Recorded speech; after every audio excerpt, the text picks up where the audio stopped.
Hi loves. So this is just not one of the typical videos. I'll do these every now and then just simply because um, I want my chain breaking sisters to know that it's okay to be vulnerable, that there's nothing wrong with it. So if I encourage, I lead by example, right?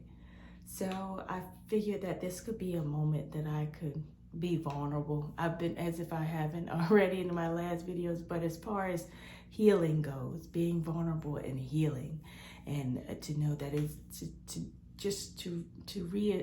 to know that it's not an easy process, but it's so worth it, and that you will have your moments. So this is my moment today. I had just recently posted a video earlier today, but I have a sister, Navy sister, who invited me to a clubhouse, to a little app called Clubhouse, for those of you who are familiar with it. And she wanted me to share a little bit of my story. It was on a group room about narcissistic mothers and also partners. It was like I said, healing is a process, and I have my triggers just like everyone else. And it was very triggering to hear it, you know. And excuse me for turning into a crybaby, but like I said, I want to encourage vulnerability because it's okay. It is okay. You are human. As much as we have been dehumanized by the same women who say they love us, we are still humans. And I want you to know that. I can't emphasize that enough. This is a safe place that I'm trying to create myself as well, for us, and for the sake of healing, for the sake of people understanding you, who get you. You're not crazy. So I had to come to my little safe place in my house besides the channel, but like I said, my moment of vulnerability, and I figured I would share this moment with you because in my videos, I can talk about it, and I can get through without the tears. But tonight was one of those nights for me. After being in the clubhouse and seeing it just hurt. It's enough to read it from you guys to know that, like I said, fortunately, but unfortunately, I'm not alone. But that also hurts my heart too. But to hear like the evil in this world, and then, of course, as promised, I got up on the stage, what they call the stage of the clubhouse, to share, and just sharing the little bits and pieces. It can be triggering. Like I said, healing is a process, and I am currently, even in the midst of reaching out to my chain breaking sisters and those who need encouragement too. I am still grieving. This is still new for me. And just hearing myself, and I know a lot of you can identify when you talk about it. It's one thing to think it and hear it, but it's one thing you say it out loud. And you're like, wow, like, what did I do to deserve such a shitty mother? Like, what did I do? How did I come out to be this wonderful being that I know I am, that for so long I allowed my mother to make me feel like I wasn't.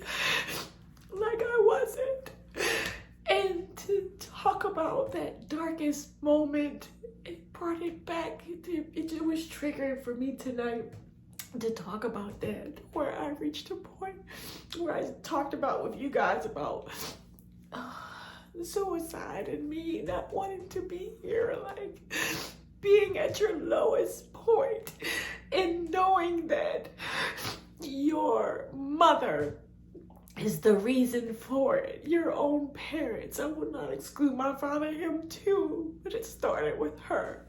But to know that I have been out in this world figuring it out for myself for as long as I could comprehend, And to know that as I travel on thoughts of wanting children and, all of those things that are going to come to pass, that I won't be able to, I can't call them and give them the good news. I can't do all the things that normal people can do. And I just found myself today in that clubhouse as I was sharing bits of that, holding back tears. Holding back tears is not easy, and I want people to know who don't understand from beings like us that this is real. Like, this is not a game. This is not a joke. This is not something to be taken lightly. This is not something that can be chopped up to, oh, that's still your mom. No, it's not. Because it's those same words that led me to a point where I felt like I was going to end it all, where I contemplated taking my own life. It is not something to be taken lightly. And that pain, it takes all the years of the damage, all the years of the beating down and the name calling and things, like little things with me, like even with my partner, we joke and we kid, but even I find myself to be super sensitive about certain things that he can't really touch on, because my mother used to make fun of it and made me so insecure about, certain things that I can embrace, like normal people can do, I can't. And to know that those pieces of me, she broke, and I don't claim brokenness forever, because God knows that we together are going to do this. We're going to do this together. You're not alone. I'm not alone. But people out here need to know, if you aren't saying anything about it, if you see it, if you hear it, if you have someone in your life that you condone the behavior of, this is not a joke. This is mental and physical torture. It is trauma at its finest, and I do not wish it on anyone, because for people to say, oh, just cut them off, it is easier said than done. I have done my part with going no contact, and let me tell you, I still have my days where I long for a mother I never had. Not the mom not longing for my mother, longing for a mother. We never had that. We had women who gave us, or little girls who gave us life. That's it. We've never had a mother. And that's the part of grievance. That's where I am. It does not get easier. It's not an easy process, but it does get easier with each day. And you're going to have your days, my chain breaking sisters, you're going to have your days. But I want you to know that it is so worth it. I'd rather sit here and grieve and the mother that I never had and cry my heart out than to shed another tear over another incident, over another time that I opened myself up for her to beat me down, for me to subject myself to shed tears because I subjected myself to her abuse and my father's abuse. Yeah, I would rather shed the tears in grievance and letting them go than grieving as I hold on to them and crying as I hold on to them. It is two different things, because I know that there is a light at the end of this tunnel. I know that great things are in store for me and for you. So do not doubt the process. Trust the process. It's going to hurt. It's going to hurt. All the thoughts in your head are going to rush you like it did for me. For me, I'm still wondering, what did I do? It has nothing, even though I know it has nothing to do with me, it will come to your mind where you're like, what did I do to you for you to hate me besides be everything that any good mother should want? We all know that because you're everything that they want to be is why they despise you. And that's the hurtful part. But that's the tough stuff of getting through. Excuse me, I said this is a vulnerable moment for me, as I've already made myself vulnerable enough with telling my story, but mine is the tears. And I wanted them to know that you have a safe place to do so. If you need to inbox me, if you need to, my heart and my ears are open. You are not alone in this. And just know that if you have reached, I read a comment on this channel, on my channel, about a niece, unfortunately, an aunt speaking in regards to her niece that took her life because of her mother. I was that child. That could have been me, but I had the will to fight just a little bit longer. That's the only difference. And so now I'm taking my hand and I'm reaching out and I'm coming back to get all of you guys. I want you to know that your story does not end here.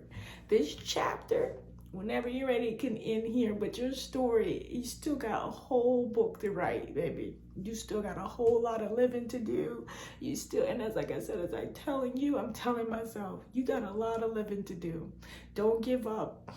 Like I said, if you need somebody, you feel like you don't have anybody else there, or there's nobody that understands you, my inbox is always open to you. My heart is always open to you. I will make the time to hear you. Like I said, when they said the phrase, I'd rather sit and listen to your story than having to hear your obituary. This is real. This is very real. And it was laid on my heart to share one of my vulnerable moments with you, and to encourage you to be the same, that it's okay to be vulnerable. It's very okay. Tonight I had a night, and it'll be one of many, but guess what? I have these nights without them, without the toxic nonsense. I'm getting this out of my system, and it's so worth it. I just wanted to take the time out in the midst of my own vulnerability to tell you that you stay encouraged, you stay in the fight, don't you give up, don't listen to what she has said, don't allow that toxicness to consume you enough to make you believe that you are nothing more than what your mother said. That's not true. That's not true. It's not. You guys are always in my heart, in my thoughts, and in my prayers. And I ask that you keep me in yours as well, because I'm fighting with you guys. I'm fighting right along with you guys too. You guys be blessed. Have a great night. Until next time, this has been DD Chainbreaker. My fellow Chainbreaker sisters, I love you so much. Until my next segment, till next time, be blessed.